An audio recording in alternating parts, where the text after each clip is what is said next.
जी बिल्कुल, जिस तरह पूरे पंजाब भर में मुख्तलिफ़ शहरों में बारिश वक्फे वक्फे से जारी है, इसी तरह सब तहसील नूरपुर पाकपतन में भी बारिश का सिलसिला वक्फे वक्फे से जारी रहा, जिसके बाद मौसम बिल्कुल अब खुशगवार हो चुका है और लोग जो है इस वक्त गर्मी से सताए हुए बाहर है, मौसम को एंजॉय कर रहे हैं। इस हवाले से हम कुछ शहरियों से मालूमात करते हैं कि मौसम आज कैसा गुजरा और आज का दिन और बिजली की लोड शेडिंग के बाद कैसे मालूम हो रहा है। जी अल्लाह का शुक्र है कि अल्लाह ताला की रहमत हुई है। पिछले 7-8 दिन से बहुत गर्मी की शिद्दत थी, हम बहुत परेशान थे।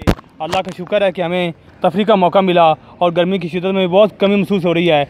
और जी बिल्कुल, जिस तरह आपने जाना, एक शहरी ने कहा कि जहाँ मौसम खुशगवार हुआ और लोड शेडिंग के सताए हुए लोग बाहर निकले हैं, उस तरह अल्लाह की रहमतों से ना ख़ास तौर पर जो ज़मींदार है उस तबके को भी इसका बहुत फ़ायदा हुआ। जी।